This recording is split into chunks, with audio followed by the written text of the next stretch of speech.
Bismillah ar-Rahman ar-Rahim. Assalamu alaikum wa rahmatullahi wa barakatuh. Welcome back to our course, Deep Learning for Computer Vision. Today we'll continue our work on Lecture 9. The lecture is concerned with the image transformations, and this is very useful, and it looks a little bit heavy, but I hope that it will be useful for our work on Deep Learning for Computer Vision. This time, not in the time domain or in the spatial domain. Spatial domain, we are going to do this in the transformed on in the frequency domain. So let's jump to the lectures and see what we can do. As you see from the title, image processing in the frequency domain. Let's go to the session guidelines. So you can see here we'll start with brainstorming.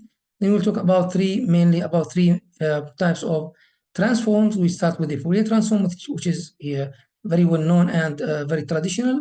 Then we'll take a look on the discrete cosine transform, which is the real part of the Fourier transform. It has its own applications and features, properties. Finally, we'll talk about the discrete wavelet transform, and this transformation has been initiated for maybe 20 or 30 years ago, but it's still working very well, and it has a lot of properties that can be used in the field of deep learning for computer vision applications, as will be seen in next lectures. So let's go now and start with brainstorming. So as a first step, why we need transformations? Why we need transform? In fact, one of the answers is to get better image processing. Now, usually when we deal with images, the images are of, let's say, a large size. Now, in case of dealing with images in the time domain or in the spatial domain, as we just maybe in the last or few lectures, we said that in image, we can talk about the spatial domain, not the time domain. The same thing, they are the same, but we use this term because spatial domain means that we are dealing with space. So we deal with two dimensions. The image is two-dimensional, at least two-dimensional, or maybe more. So we are going to deal with it in the time domain as being a spatial domain.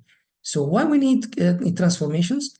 Simply, when we are going to deal with long range correlation in space, for example, when we let's say observe in astronomy, maybe in medical applications, sometimes we make the observation to get a specific image or a specific feature, or maybe some objects to be defined.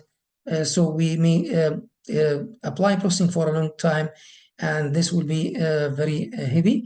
And in case of having the transformation, we can use the relationship between the spatial and frequency information in order to get, let's say, to recover some parts of the image or improve the quality, having its frequency domain representation.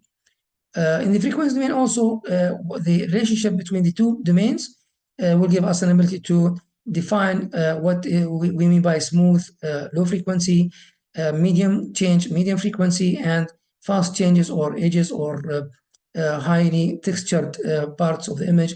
And this means we are dealing with high frequencies.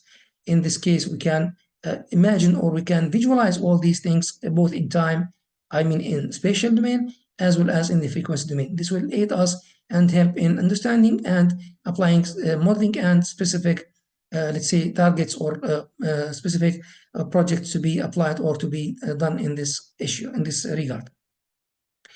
On the other hand, we can talk about fast computation. Why? Because you know that the conversion, as it was in the previous lectures, the conversion in two dimensions is very heavy duty, or it has a lot of computations.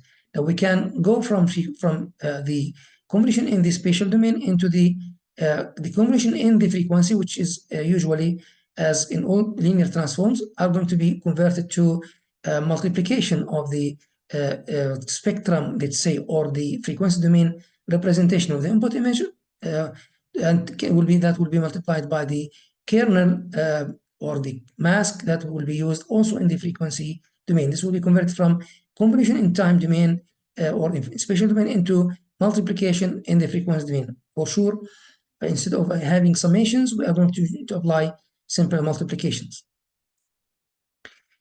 Another alternative representation and sensing issue here.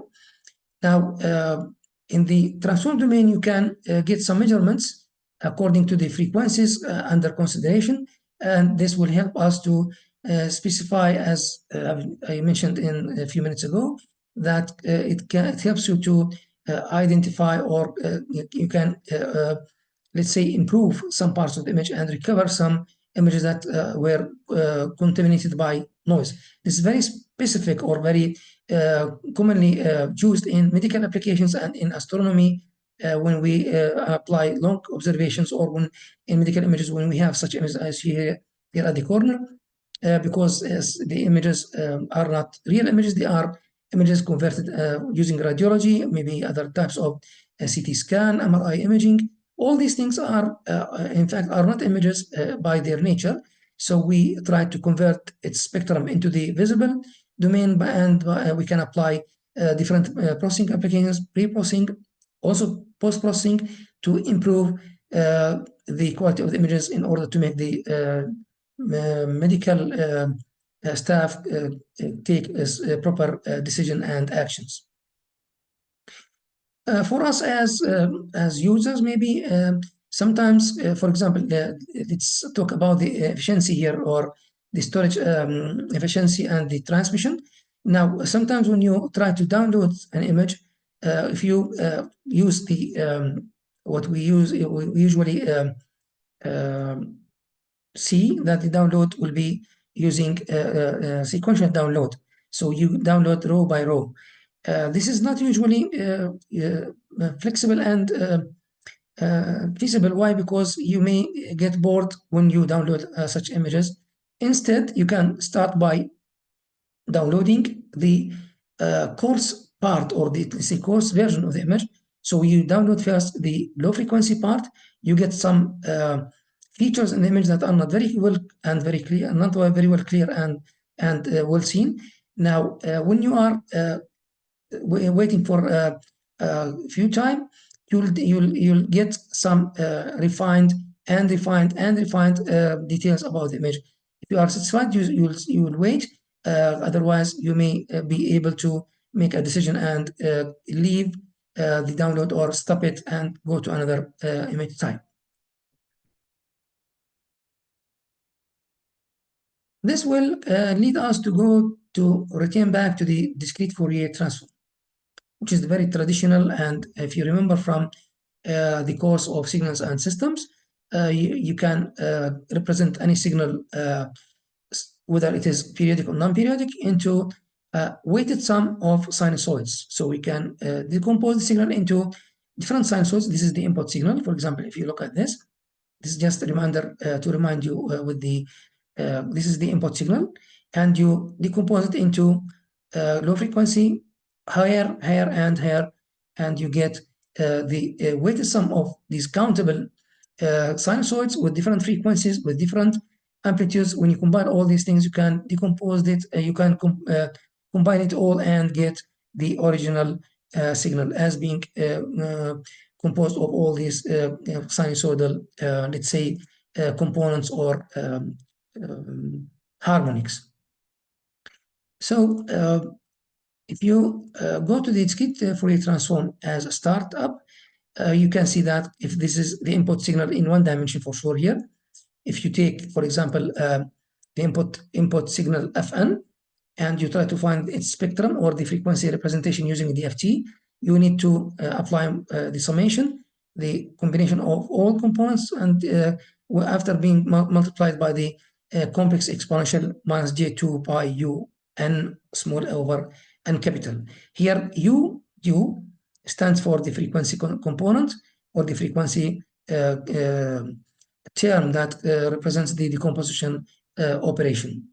For more details, you can go and see this in details in the DFT and the digital signal processing, or even in discrete time Fourier transform.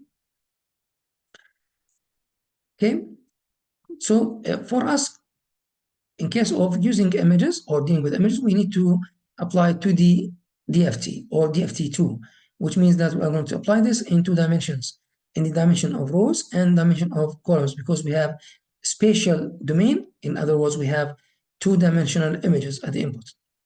Suppose that the input image is f, it has the size of m by n. Now we are going to represent the image as you see here, as pixels having fm small and small, where m represents the rows starting from the first row up to the last row, and where n is the columns here, as you see here. So we have the n image size of m by n. In this case, we are dealing so far with time domain or spatial domain input image. Next, what we can do, we can apply the discrete time Fourier transform in two dimensions. Again, the summation here we have, if you look at the function, you can see that simply this is the same function as in the one dimension. Instead, we have here two exponentials, a combination of two exponentials. Here, the exponentials are applied in the row direction, in the row u direction, and in the v direction. So we have two frequencies, one on the x-axis, one on the other, and the other is on the y-axis. And we, of course, we have a scaling factor to for averaging and to get an acceptable range for the output, let's say frequency components, or we call it coefficients, DFT coefficients. Okay, let's remove all these things here. This equation can be found in any book on DSP or on signals and systems. Now, the inverse, for sure now, given FUV, which is the frequency or the spectrum of the two-dimensional spectrum, you can put it again in the this equation, and you multiply it by the exponential. Again, here we have the same exponential, but we have the sign of the exponential is opposite, to go back again to the time domain representation of the image after applying the inverse. Here, as you know, that exponential j by Euler equals to cosine plus j sine. So the real part will be the cosine, and the imaginary part will be the sine.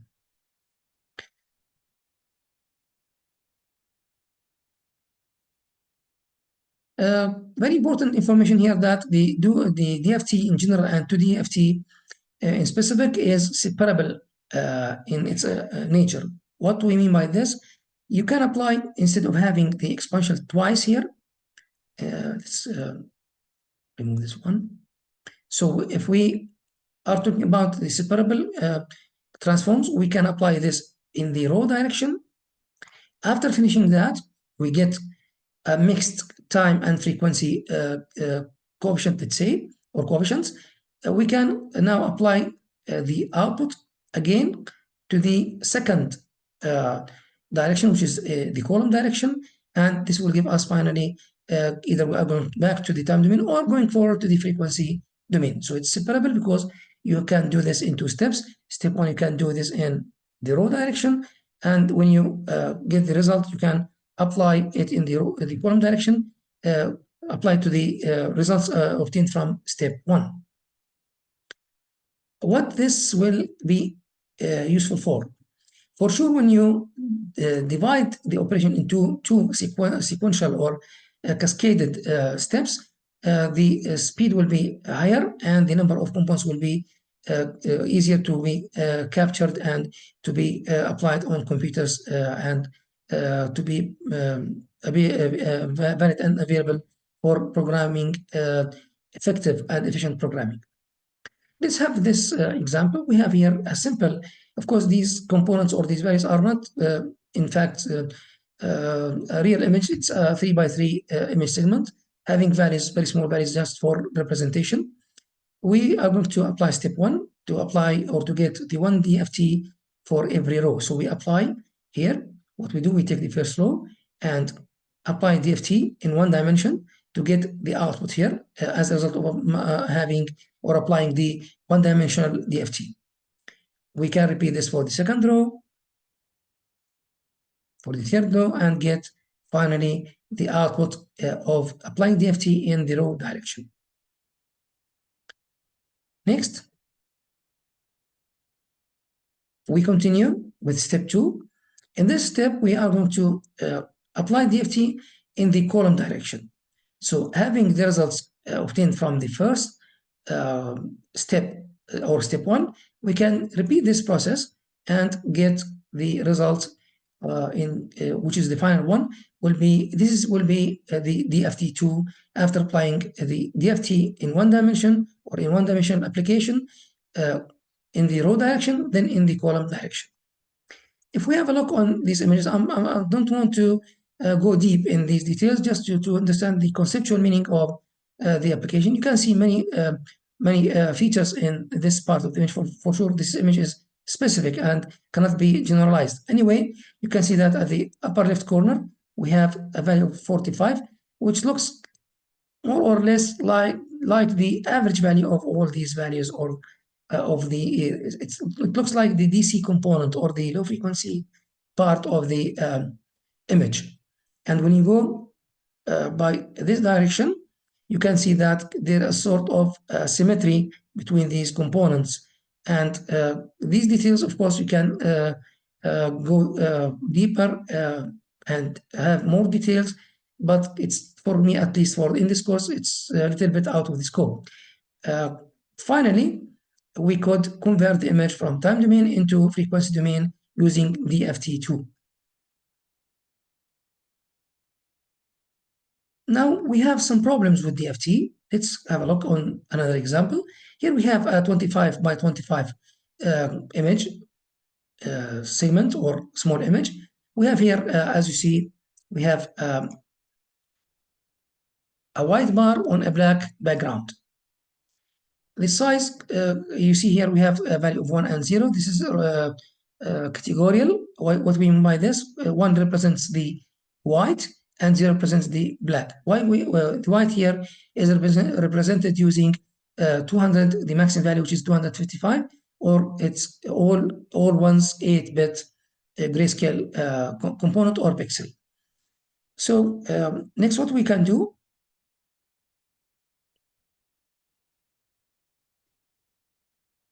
if we apply DFT for this piece of image, we'll get to two problems, actually. The first problem that we'll get some sort of that the transform, if you try to visualize the output, of course, these values are not image values. These are the coefficients of the DFT. You will have a sort of a block or blocky effect in the frequency domain. This is one. So if you look, it looks like being composed of blocks. This is because of, maybe we'll see this later, because of the small number of pixels that participated in the representation or in producing the DFT2. Of course, in the DFT, the larger the size, or the higher the higher the number of pixels that are going to be to participate in producing the frequency domain, the better will be the quality of, or the frequency representation of this image. The other issue, if you look at this image, if you look, this is the highest value. Here we have some sort of like 5. The values of the high values, or the coefficients having the highest values, are at the corners.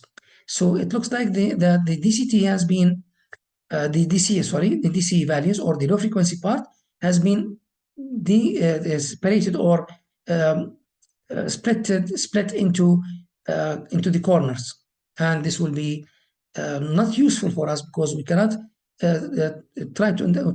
get some let's say conceptual meaning for this value, or the low frequency content of the image, because it has been divided into 4 parts. So what to do now to solve such issues?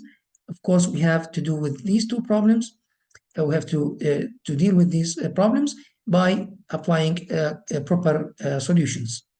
Let's see what we can do now.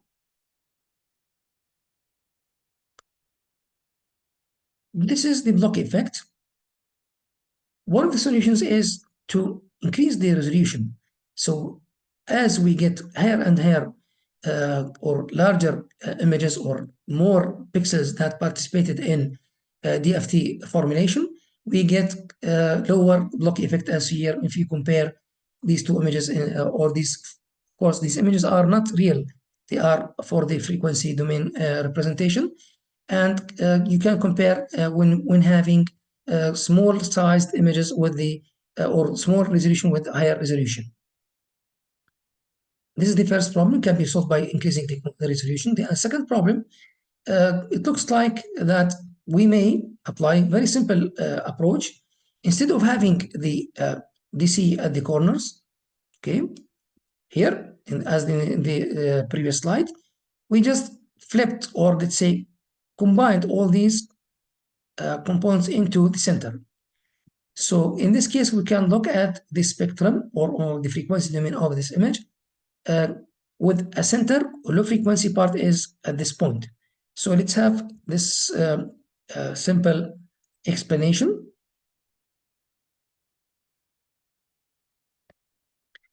If we think of the image as previously was described in previous lectures, let's have, let's say, for example, this is the image. These are the pixels, okay? This is the time domain FMN. And after applying DFT, we get this image. In this case, or this representation. Now, here we have the pixel application 11, while in the frequency domain, we are going to represent the center as 0, 0. What does that mean? This is the DC component in 2 dimensions. When we go by the X dimension, we have the U value or the U frequency, the horizontal frequency, and when we go by the Y direction, we can get the V, which is the vertical frequency. So as we go far from 0, 0, at the center of the image representation or the DFT2 domain, we are going to higher frequencies. The same thing in horizontal direction. The same thing is true for the V direction, which represents the let's say the vertical frequency components, and we get in this case far as we go far away from the 0, 0 up to higher values of V, we are going from low frequency up to higher frequency. This will lead us to the following explanation. Now, when we have frequency somewhere at these places, these frequencies are medium frequency. This is the DC, and these frequencies represent having that are combined or that have a locus of, let's say, a circle, will give us some frequency range. When we go further with higher frequency in both directions, this will give us a circle with larger frequency range. Again, this means that we have a vector. This vector represents the U component and V component, where U is the horizontal frequency and V is the vertical frequency.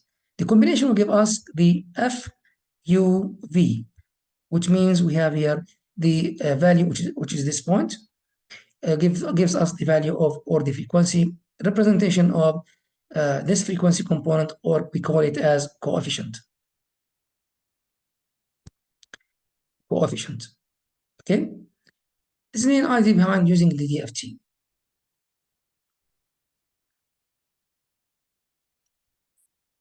This is my image maybe a few years ago when I was younger a little bit.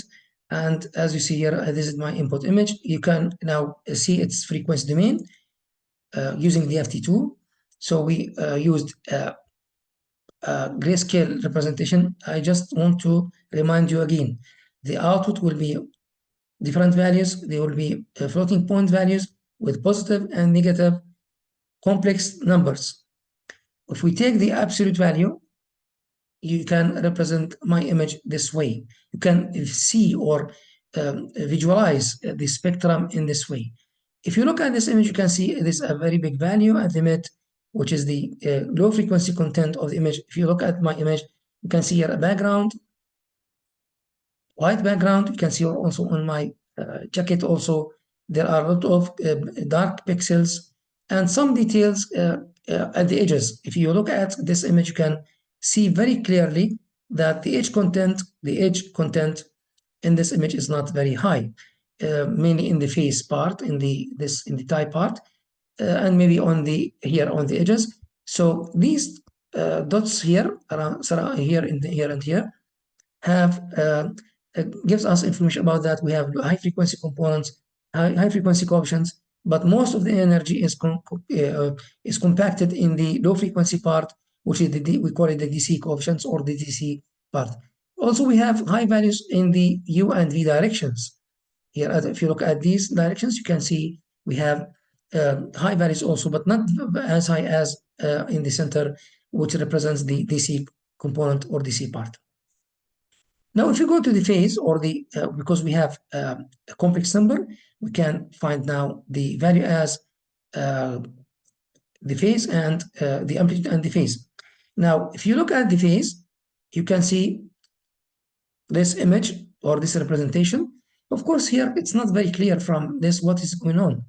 However, the phase tells you where the quick transition, where the abruptions occurred. And this gives very, very useful information for us to represent or to deal with the frequency spectrum or the frequency domain of the DFT. In this case, DFT2. Now, as attempt, we try to represent or to apply the inverse, but using the only the amplitude, and we just remove this part. We set this part as 0, all zeros, and we applied the inverse. We may get something like this one. This image doesn't mean for us anything when we compare it with the original image in this case. Now, if we apply, let's remove this first. Okay. If we take only the phase, so we set the amplitude or the value of the coefficient into 0 and take only the phase. So we may make this as all zeros, 0, doesn't participate in our work, and we take the inverse and apply it to get in the inverse in the time, take it back into the time domain. As you see here, we can see where the quick transition and where this is for sure on the edges. See here, maybe here, etc., around the eyes, the nose, etc., all these things. Now, having the phase, we can understand or we can visualize the changes in the time domain where we could get the quick transition, where we have the high frequency transition, or when we have high frequency components or coefficients in the DFT2 domain. For sure, for a pleasant view and for a pleasant output, we can apply the inverse as here in this image. And in this case, we just take this one as you see here. So if you compare this input with this output, you can see almost the same. For sure, there will be some loss, but this loss is very negligible and cannot be is not considered for our applications due to the fact that it's very small and negligible. This is one of the good, let's say, demos on the DFT2 for forward and inverse applications. Now, where we can use DFT? Of course, in our case, two-dimensional DFT. Very simple. It's clear that we can do it in the for filtration applications. Now, suppose that you have an input image, f, let's say mn, for m from 0 to m minus 1 capital, and n from 0 to for m from 0 up to m minus 1, and for n from 0, 1, 2, etc. to n minus 1. For sure, if you apply some programming when having this 0, it will be problematic for you. So you need to start from 0 up to m. and for n from 1, sorry, from 1 to n, and for n from 1 to n. So now you apply the Fourier transform and you get your spectrum FUV. This is the original image after being converted or obtained in the transform domain. Where is the filtering part? This is our input. Now we can use some filters, as you see here, the transfer function for the filter, and multiply the filter transfer function with the DFT2 of the input image. This will give us an output function, GUV. Let's say this is the output in the frequency domain.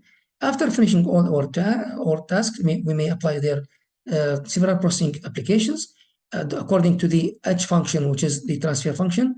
It may be low pass filter, high pass filter. It could be any other type of filters.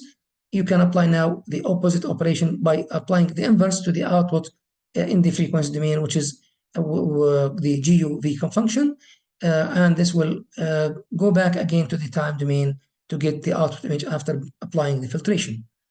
This is very common for you from other courses in communications, in signal processing, in computer applications. I think it doesn't need more explanation, at least for this course, within the scopes of this course. So this is the input image, this is the filter response or the transfer function, and this is the output image after being applied to the filter with a transfer function or the filter response HUV. Then you can filter out, as here the coffee, when we filter out the coffee, the same thing is true here. We filter now not the coffee, but the frequency, or let's say the Fourier transform coefficients, to get back to the time domain by applying the inverse DFT. How we can apply image enhancement using frequency domain image enhancement. This is a flow chart, general flow chart. We'll start here by the input image. This is just a repetition of what I have just mentioned. Here, the input image in the time domain. We may apply some pre-processing, maybe gamma correction, maybe any other type of filtration. Let's say contrast enhancement, histogram equalization. Then we apply the Fourier transform. This is optional for sure. This is optional. Depends on your application. Then we apply the Fourier transform in 2 dimensions, DFT2, for example, in this case. Then we apply the multiply by the filter function, which is maybe the kernel, or let's say the transfer function. We get the function G here, GUV. Then we apply after that the inverse Fourier transform, inverse DFT2, and go back to the time domain. Meanwhile, we may apply, if we have some pre-processing here, we may have some post-processing again here in the time domain or the spatial domain to get the output image after applying the enhancement. So this is the filter transfer function. This is the input, and this is the output in the frequency domain. Finally, we apply the inverse to get the output, finally our output after applying the enhancement or improvement for our specific tasks, or maybe maybe for a given project or required outputs. Here another demo. Look at this. This is the input image. This is the input image at the left-hand side. We have original image. This is maybe a building with windows, a lot of details, a lot of edge content. This is the spectrum. You can see that we have a lot of components maybe in these directions also. Okay. Now, what happened here? We just go to the spectrum of the input and take a part of it. As I mentioned before, we took this part, keep it as is, and we removed all this part. This is keep, and this remove. What do we mean by remove? Remove means you just set it to 0. This will produce this one, this image. Okay? If you look at this, you can see the image on this case, this one.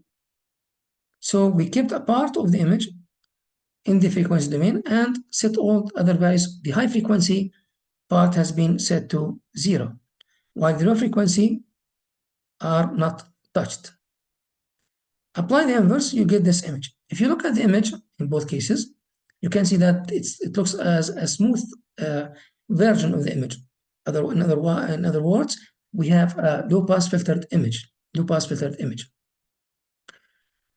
I'll try to zoom it for you to make it easier for your understanding. So look here. You can see here the on the left hand side we have the input. On the right and here in the mid we have the low pass filtered version of the image, and this is the spectrum before. If you look at the spectrum, you can see details, black and white dots, and we have low frequency part, DC, high value. Also, we have different components here as high values because they are white, and we have here a sort of random components because of the input details, a lot of details in the window parts of the image. Here we took this part and remove all other parts. So we took the low frequency. Why? Because we have here, we have in the mid, we have the highest frequency with a coefficient having the indices 0, 0. And when we go further and further up, right and up, or left and down, we move from low frequency to high frequency. This will give us a good idea about the frequency filtration. Let's go now to take or to have some high frequency application. Here we applied the opposite operation. We removed the low frequency part in here, as you see, and left the high frequency as is. High frequency passed, okay, while the low frequency has been removed. Okay, and this will, then we apply the inverse, we get this image. When we compare this one with this one, we can see that in this part, in the high frequency version or in the high pass filtered image in the frequency domain, it looks very clear that we kept more or less, we kept only the high frequency content, or we have the edge part or the quick transition or abrupt transition, or maybe moderate also transitions, and obtain this output image here. As if you look at this, you can see that the details here mainly we have here the edge content with high values, and in the background we may see some low constant value, and this can be used as high pass filtration application.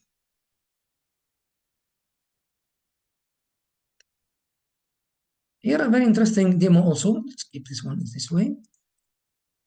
This is a specimen image. It could be captured by a bad apparatus, or maybe by a bad, or maybe the processing was not properly calibrated.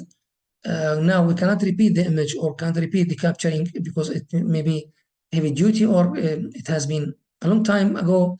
So we can now apply, as you can see, if you look at the spectrum, let's zoom it here for you. If you look at the images here, now we know that we have in the mid, we have the low frequency DC.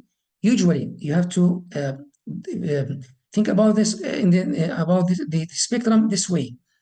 Usually the DFT2 or its applications, if you look at any image, you'll get the DC at the center here, 0, 0. And most of the frequency components or the Fourier coefficients are concentrated in the U and V directions. It looks like a star shape wise, or a star-wise shape. And when you go further from 0, 0, you may find different let's say, frequency components.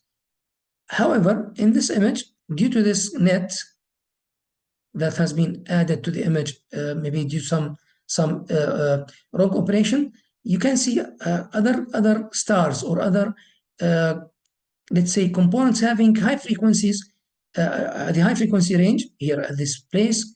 As you have repetition, But this is a high DC value, which is usually, if you have the original image, we have it just at the mid, while here we have it somewhere in the mid-range frequency or the high frequency. This tells you that this part of the spectrum is distorted or has been contaminated with noise. We can use hand-free, we call it hand-free filter, so we can just remove, or we can use our filter by just specifying this type or this part of the spectrum. We remove this part. As we do this, this will be repeated here and here and here, because due to the symmetry in the DFT2, and apply the inverse, we'll get this image. When you compare this one with this one, you can get, let's say, very well reconstructed image. And this will give us an ability to reconstruct image easily and very cheaply without going back and repeating again and again to get a good output image. Of course, this is not always the case, but this is a good example about how we can use the Fourier transform and DFT applications to remove, let's say, such type of noise. For sure, this noise type, we call it a delta type noise. When you multiply or when you add to the input image, in this case in here, if you add to this image a cosine wave having specific frequency, it will appear like in the time domain we have a cosine, while in the frequency domain we have the cosine. Using the Fourier, we have it as delta representation in the frequency domain, and this will lead to have such type of noise on the original image after being contaminated with this cosine or the delta noise type. The main idea when you use the DFT and other types of transformations, that we can visualize the spectrum, we can take decisions, and we can use different tools to improve, to remove, to add, to modify. All these things can be done using DFT or maybe other types of transformations. The second part of the transforms that will, or the second type, is the discrete cosine transform, DCT. From its definitions, a cosine wave, again, the same input image in two dimensions. Now we are going to apply the forward to the DCT or DCT2. Here, if you look at the equation for the DCT, what is the difference between DFT and DCT? The main difference is in the cosine wave, that's the cosine function that is used here instead of the exponential j. The same function is used in the two-dimensional j, one for u and one for v. So actually we use the real part of the exponential, which is the cosine. We have also discrete sine transform, but usually the very common transform that is used for real part is to take only the cosine transform. Here we have, of course, some calibrating parameters. Can define alpha u in the horizontal direction and alpha v in the vertical direction in order to get, let's say, feasible and reasonable dynamic range for the DCT output, because we may sometimes get very high values that are covering other small values in the wavelet, in the discrete cosine transform. So this is the two-dimensional DCT. Now for the inverse, again, we replaced the input image here. We took, instead of having the image at the input, we have the DCT coefficients or the frequency domain using DCT, and apply it to this equation. The same thing, we have the cosine and cosine, and this will give us back an inverse operation to get the function fmn. Again, here we have some distortion, some error, because we have the input is as fmn and output as f hat, let's say. So we have a difference between these two inputs. However, this difference is very negligible, very small, and can be neglected and can be bypassed. When we consider the great applications and benefits that can be found using the DCT, let's say, DCT implementation.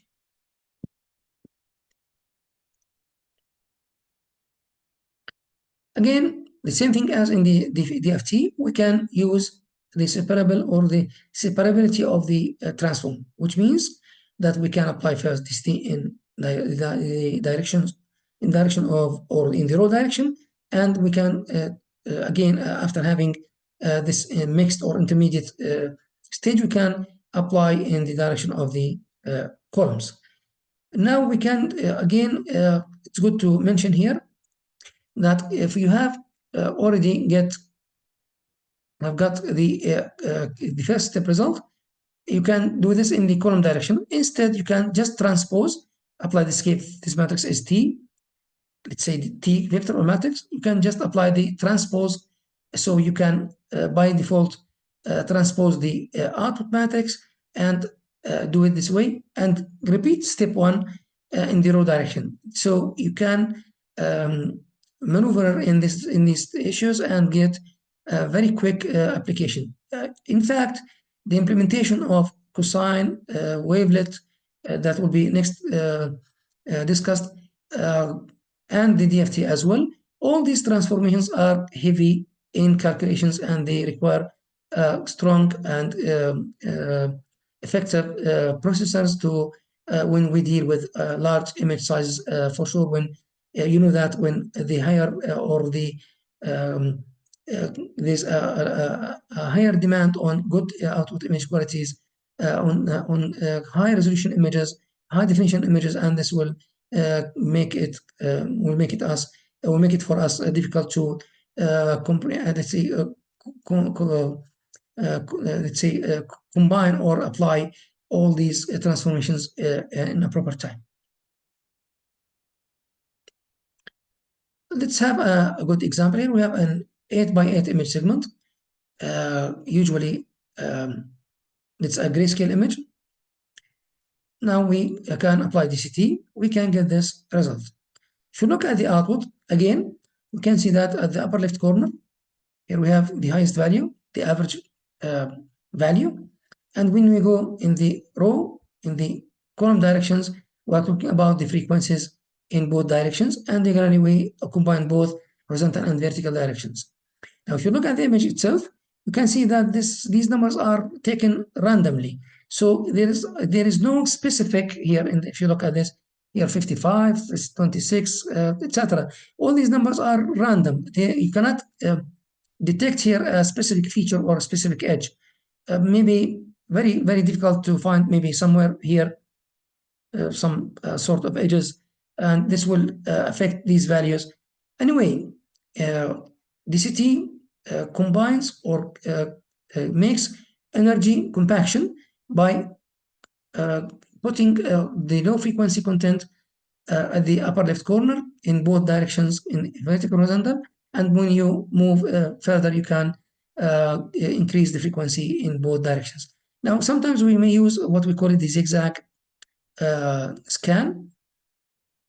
This will represent the importance of the frequency components.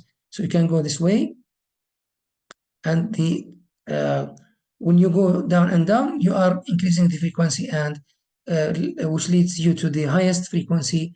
Here the lowest, and this the highest, and here we have the intermediate part of the frequency range or frequency components or coefficients. Okay.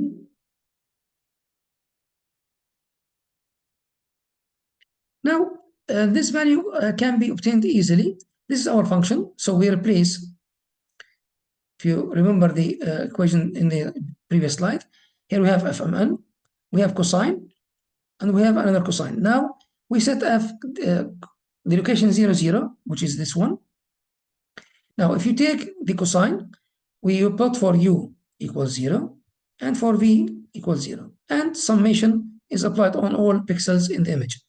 In this case, we have 8x8, which is equal to 64 pixels. So to define this value, we need to apply the operation 64 times, the addition and multiplication.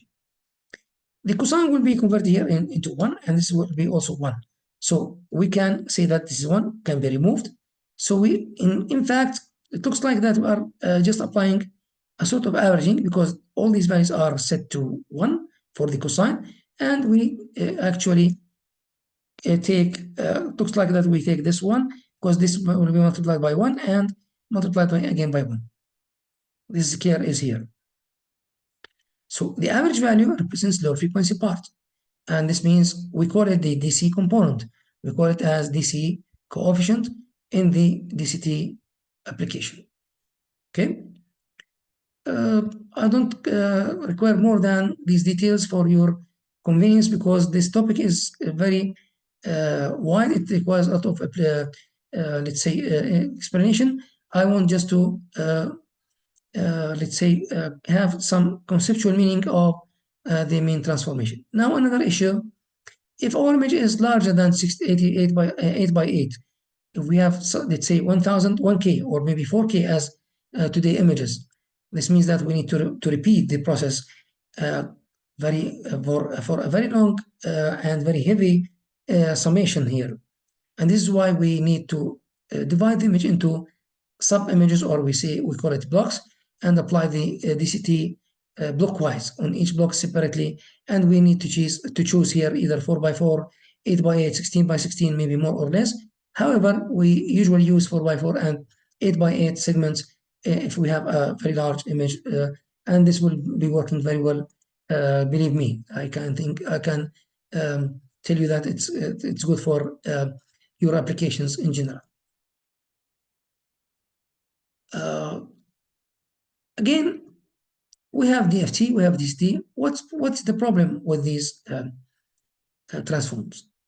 Now, in the FT domain, we usually break down a signal into its constituent sinusoids of different frequencies. What does that mean? This is the time domain, some signal, maybe voice or maybe any other signal. And this is the output. So we have here the frequency content in terms of one-dimensional frequency. So we have some values here, peaks, and here we have a steady, maybe some noise, because we have here a signal. I think that the signal will be something like this, and it has been contaminated with noise. The noise is white noise and is distributed all over the frequency range. So what's the problem with this? Let's see.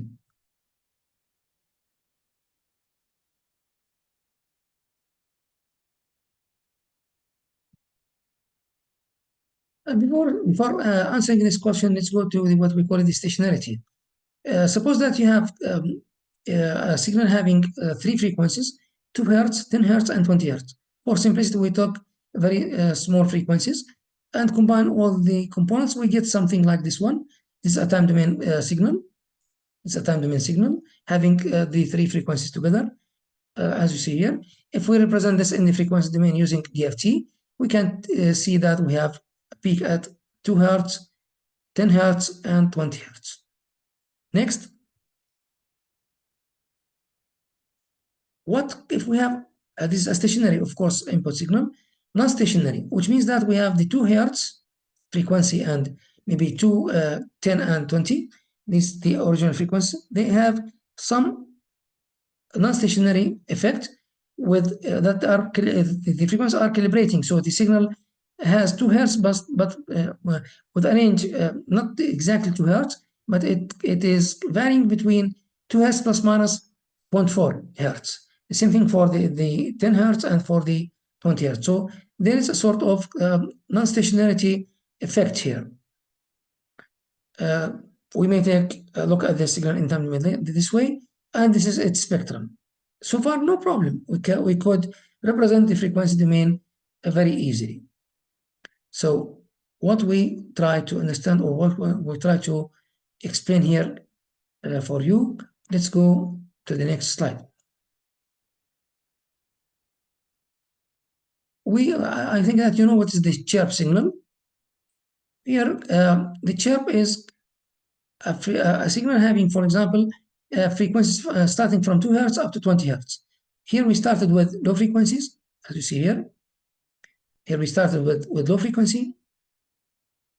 Then we go to step by step to higher frequency. The spectrum will be this way. Okay.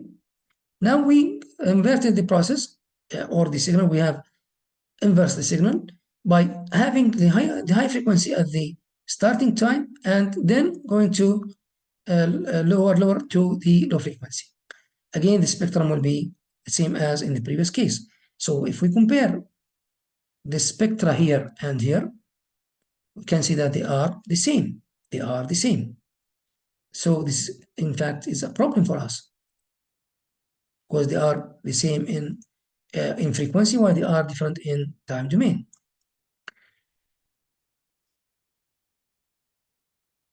Okay.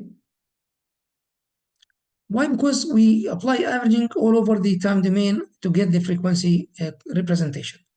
So the average will be starting either at low frequency or high frequency. This is just for demo.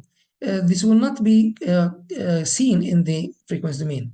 So this means that the Fourier transform cannot tell you exactly what's going on. So what to do? This is for us, it's not a very useful application.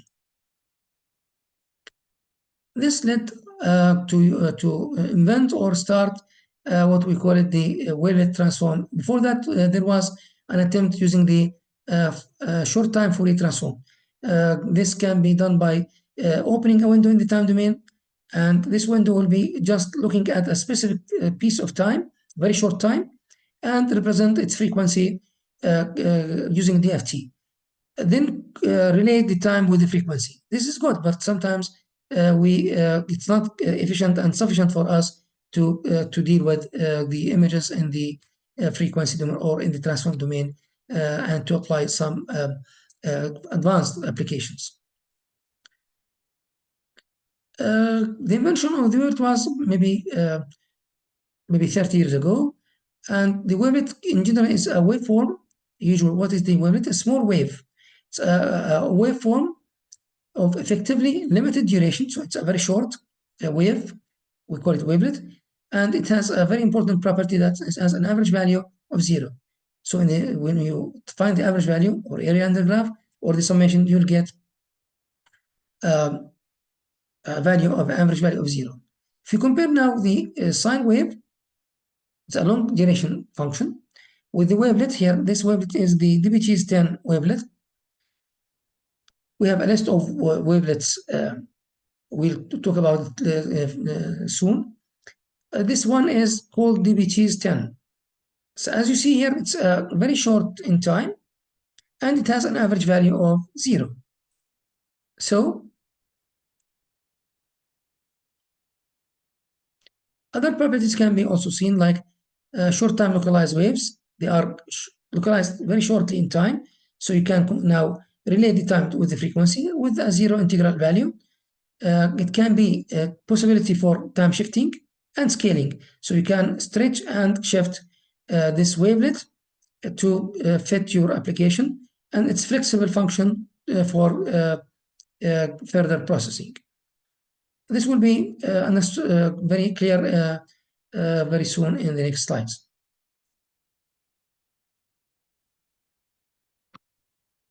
Let's go back to this one. Okay, I think it's finished. Now, when you look at the equation, it looks not very comfortable when you look at, you feel not comfortable when you look at this equation. I recommend you to skip this part and try to understand the meaning behind these functions. Anyway, the continuous wavelet transform having the input x with a scale of a and b. We'll talk about a and b now. Here, the x of t is the input at scale A and translation B.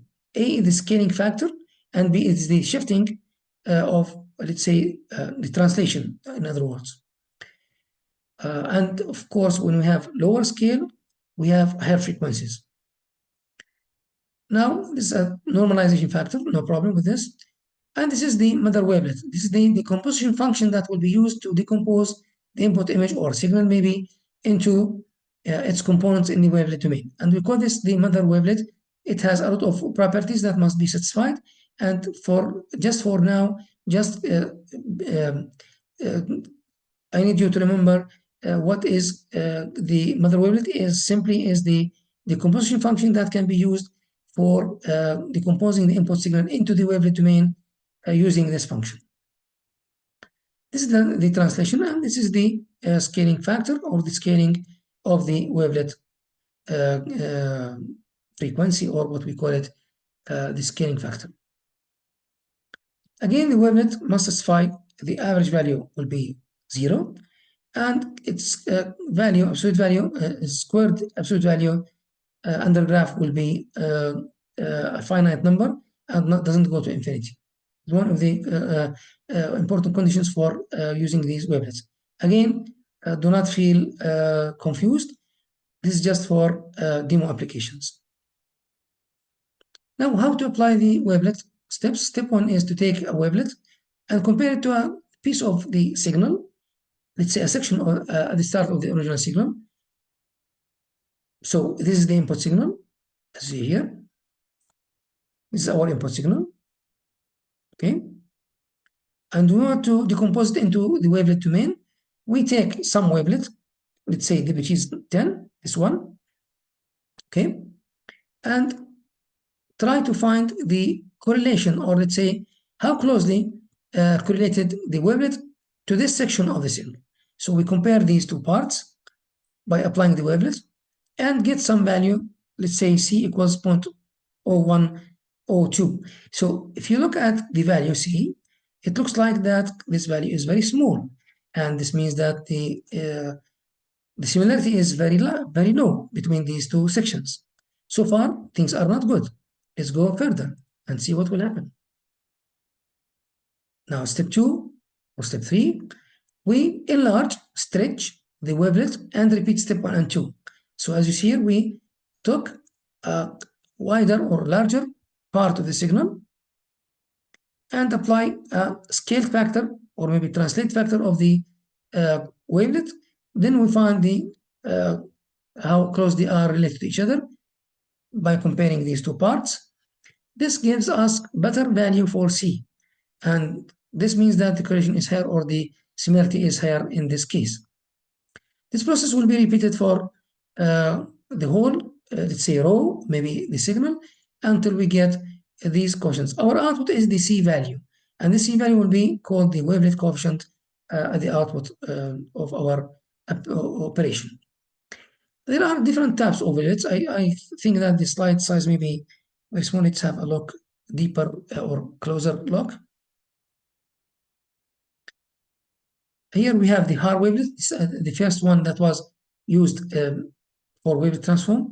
Here we have the C3 coiflet. We have also the D4 wavelet, simlet. All these things are Meyer wavelet, degree 2, Meyer wavelet, degree 3, and we also have what we call it Debye wavelets, etc. These are all the main concept behind all these wavelets are they satisfy all conditions, and that can be used for the decomposition application. The simplest one is the here the Haar, which is very commonly used and very simple for applications. And when we go further to use the Meyer wavelets and other types of wavelets, it took some more applications, and it needs for more verification in applying and in implementation for image processing at least. In general, the wavelet in the discrete form will be having these mathematical descriptions. Mainly, what we can understand from this, we first take the input signal, which is in this case image one-dimensional, apply it and multiply it by the apply convolution with the wavelet kernel, and get the output wavelet domain representation of the one-dimensional wavelet. The inverse will be having this one and put it in again in the convolution matrix convolution operation with another wavelet decomposition let's say functions or decomposition functions. This will give us back again to Fn in the time domain, which is in one-dimensional application. The operation is repeated for two-dimensional again in the row direction and in the column direction to get two-dimensional wavelet transform. It has a very useful and meaningful concept. Now we'll see this in terms of the communications idea. Now in the from the point of view DSP or communications, we can consider the wavelet in general as based on the filter banks, using two channel filter banks. And as you can see here, we have for the forward and for the inverse, maybe we can define another, let's say, filter bank. Now, the main idea, let's have a look on this simple explanation. Assume that you have, let's say, sorry, this one. Assume having this spectrum or this frequency domain from 0 to max, okay, in one-dimensional. Using filter banks, we are going to divide the spectrum into sub bands.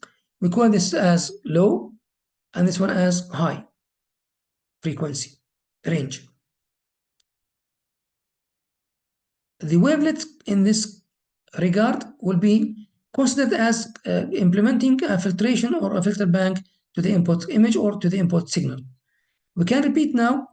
We can keep the low frequency without change, can take this high frequency, enlarge it, and again decompose it into subbands. Here we have the high. We take the letter high.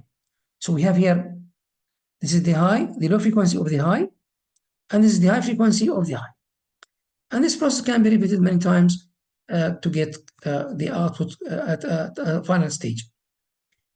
Another topic that when we apply filtration, the size of the input will be the same as the size of the output, or they will be the same. Now, if we repeat the process and get a lot of subbands at the output, let's say low and low, low high, high low, all these subbands, each of these will be having the same size as the input, which is the input image, let's say f small, okay? Now we need to apply decimation or downsampling by a factor of 2 in order to reduce the size and to get finally a smaller size or the same size as the input at the output of applying the wavelet transform. In this image, you can look at this image. Let's zoom it a little bit. Here, as you see, we can apply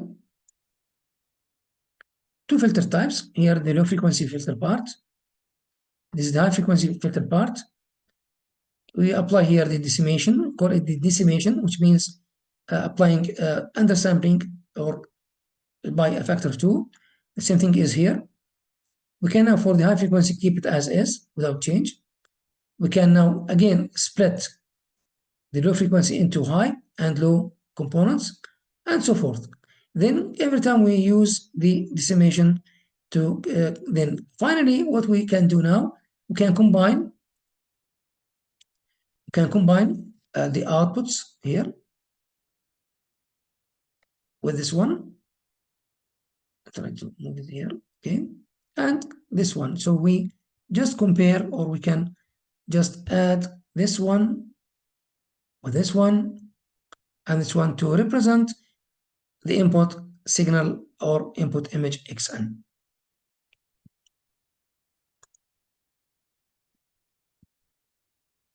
Okay. This is simply what is done usually for us as people in communications and maybe in computer applications. We try to do this this way. The image below here is the, we take it as, again, as it's clear here, it is in the frequency domain, and this one is in the frequency domain, and this one is in the time domain. Okay, this is the presentation in frequency, and this is in the time. What about the filters? The filters are simply, as you can see here, this is the filter domain. Here we have a low pass filter, almost ideal. And here we have a high pass filter, the all pass. This will combine all the frequency range of the input signal or the input image. So we divided the input into two subbands, low frequency and high frequency subbands. We can repeat the process many times and finally combine the outputs. In this case, we can concentrate on specific frequencies in the image in general and make our operation depending on the parameters, or let's say on the features, on the characteristics of these subbands for our purposes to get the output. So here we call the H1 and H0 the filter bank pair. One is the low pass and the other one is the high pass. We'll start by the simple case, the Haar wavelet.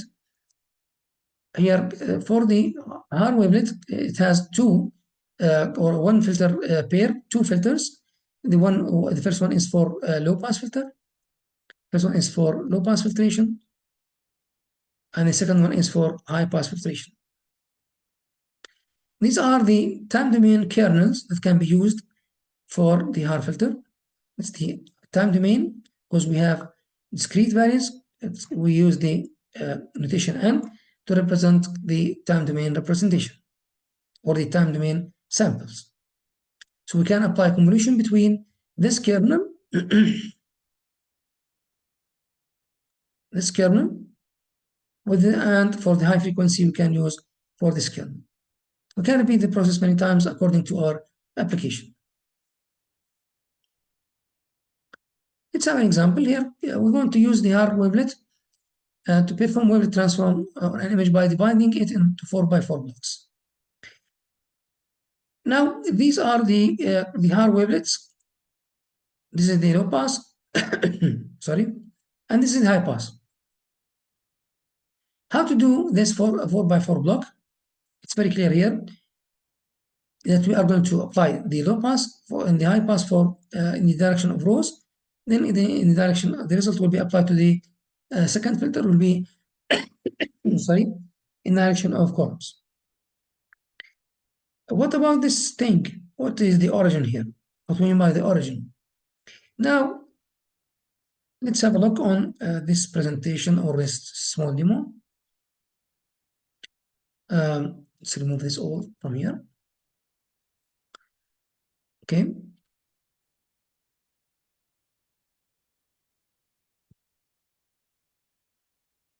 Suppose that you have 1 over square root of 2, 1, 1, 0, 0. And you take, for example, this is the Haar at 0. And this the input image for you input. It may be 4x4, but for to be more specific, we take let's say some values, for example, 100, grayscale level, 120, maybe 130, etc. Now, how we can apply the Haar wavelet in one dimension? Simply, we have here 4 elements, and we assume that the origin will be somewhere at this place. So we overlap this edge over this part of the image, 4x4, for example. Okay. Now, to get the output for 100 at the output, we need to zero pad at the beginning. But suppose that we are now on 130. So what we want to do, we need to apply this point to a specific location in the Haar wavelet. What this one will be? Is it 1 or 0 or which one? Now, if you have four elements, you can do as will be seen later.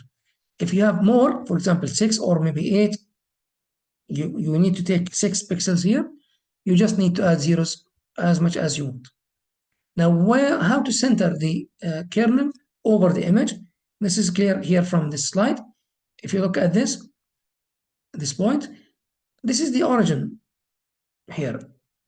So in case of the image that we have just seen in one dimensional or one row, we need to overlap the pixel that want to find its output here. In our case, it was maybe, I think it was 100, 120, and 130. So if we are talking about this pixel, we need to overlay this pixel on this point and take 1 pixel before and 2 pixels after and multiply the values. So we get here 130. So we can write now 120 by 1 plus 130 by 1 plus all zeros after that. And find the sum of all these values to get the output of the wavelet in the row direction for the pixel 130 at this location. And so forth. We keep going until we finish all these pixels in the row. Then we invert, or let's not invert, to transpose, maybe more accurate, to transpose all the columns into rows and repeat the process again and until we finish all rows. Then we get the output as at the end of this operation. These are the two used kernels. Now, as you see here, how we can extract this low-pass filter, the low-pass part from this equation. As you see here, we have this will be 1, 1, 0, 0, and here we have 1, 1 minus 1, 0, according to the number n in the kernel itself for the low and the high frequency, let's say, filter bank. Now, if we want to apply this many times, multi-level discrete wavelet transform, the first step is to apply it in one dimension, row-wise application. We get low frequency part and high frequency part. Then we apply in the column-wise direction. We repeat this process, so we are going to divide the low and the high into two parts, subbands, and we get, in this case, this we call it low in the row direction and low in the high in the column direction. Here we apply this, it will be high in the row and low in the column direction, etc. We finish with all. This is one layered 1L wavelet. Okay, we can repeat this again and again by applying the same process but to the low part. We can repeat again and again and to get the more and more layers. So this is third level, this is the second level, this is the third level. We can, I remember that I used this in some of my papers. It was about maybe 5 levels of wavelet DWT. For sure here it depends on the size of image and its resolution, and this affects the target of our application. What we want to get at the output. Let's have a look on examples to understand all these issues. If you look at this image layer, it's a very famous image in the field of image processing. This image maybe of the size 256 by 256, and when we apply one wavelet, as here, one wavelet DWT, one layer, or one level DWT. This is the 4 layers or subbands. This is low frequency part, LL, etc. This is the high low, this is low high, and this is high high. Similarly, for this colored image, we get these sublayers, or let's say subbands. In this case, we repeated the process a second time for the low frequency part. Here we repeated it for second time and for third time. So every time we take the low frequency, we try to concentrate the low frequency as much as possible. Now, I'll try to zoom this slide to get some info about the meaning of these decompositions. Let's see, for example, back. If you look at, let's take this one because it's very clear for presentation.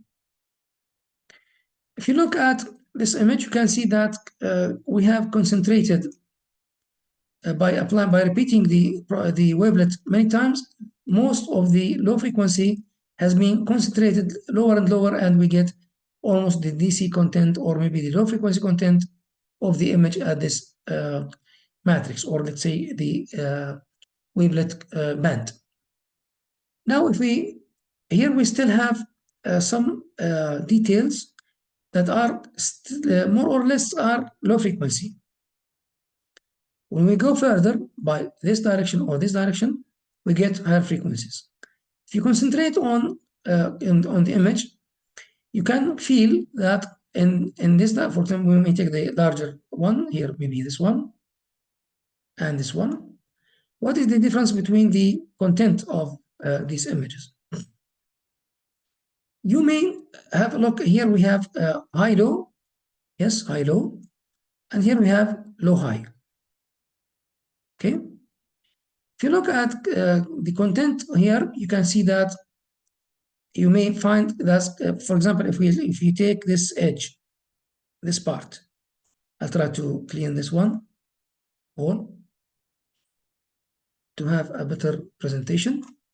If you look at here at this vertical line, okay, if you try to find it here, you will not be able to find it.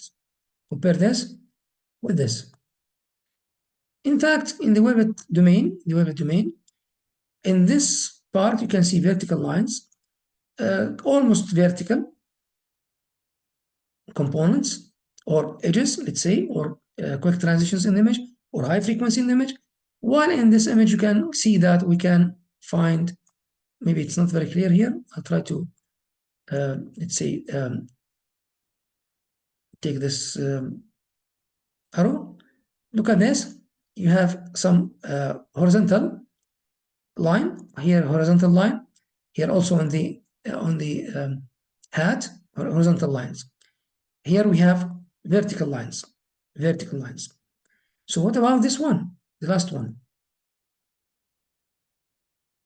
Here we have horizontal, horizontal. Here we have vertical. So what about the last one? This one. Here we have actually the diagonal edges. In fact, this is let's say decomposition reflects the way of our human vision system, how our stimulus is triggered, or how it senses the vertical, horizontal, and vertical lines.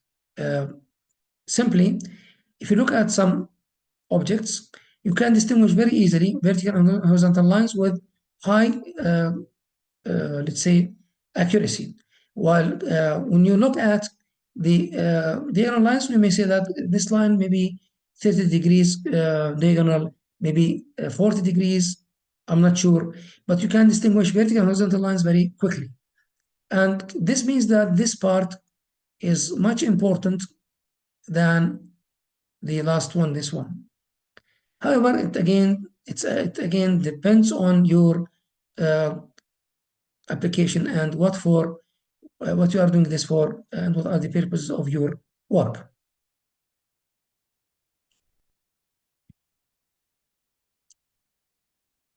I hope that it's more or less comprehended. Here you can find a lot of presentations, and let's now skip and go to see in MATLAB what we can do using the wave menu, and see how can we apply this in the wavelet domain.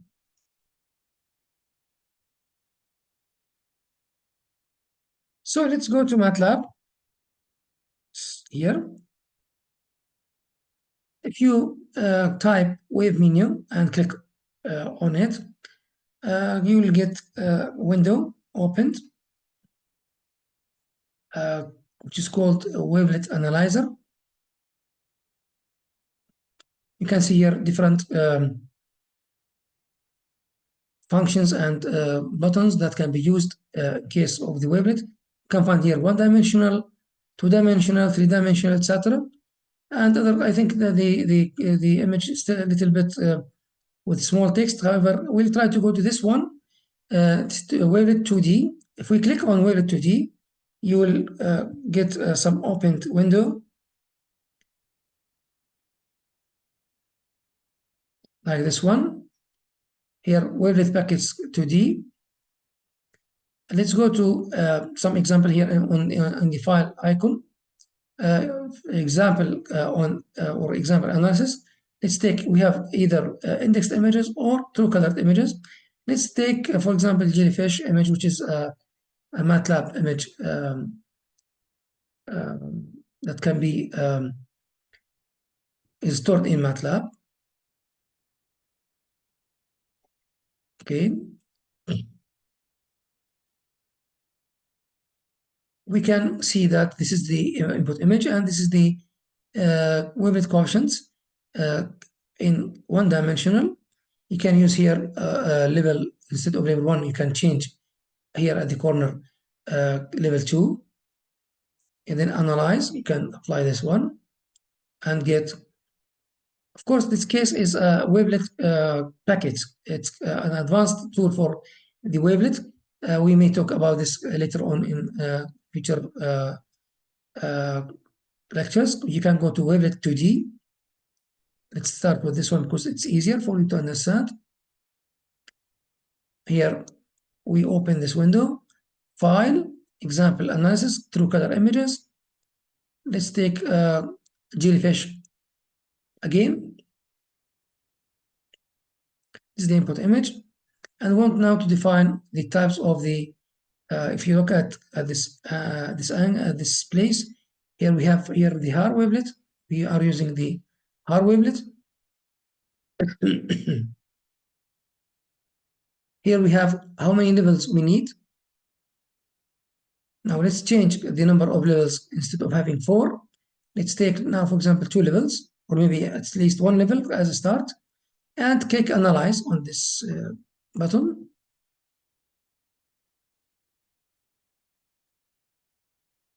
Okay. Now this is the forward wavelet. You can see this here. We've got the image seen here in this case. Screen this one. So if you want now to select a specific subband, if we'll take this one, for example, double click on it. I'll try to make it analyze.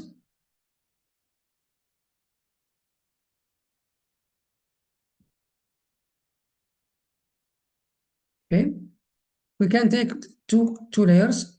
I think it's something some problem with MATLAB, because if we select this one, the sublayer, I think you need to click visualize. Take some time.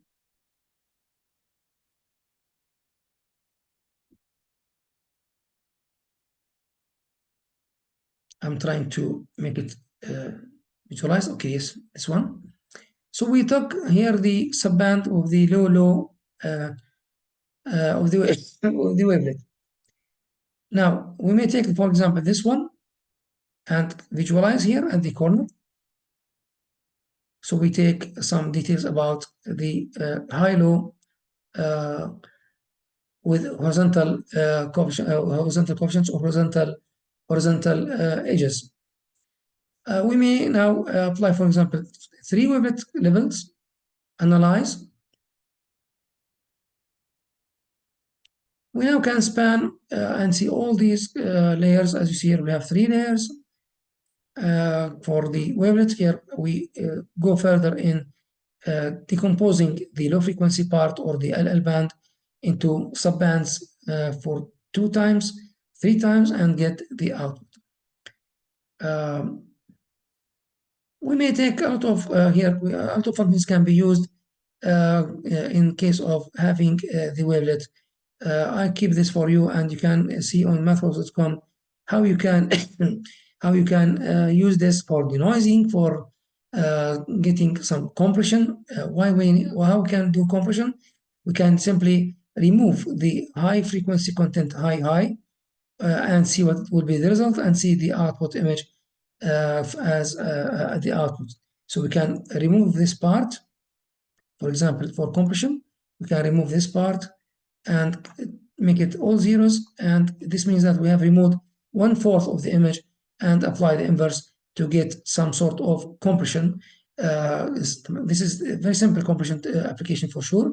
There's a lot of work has been done in this direction, and we may get a lot of applications based on the statistics of the layers or the subbands that can be used. Usually, this is used for JPEG 2000, where we can apply different applications regarding this issue.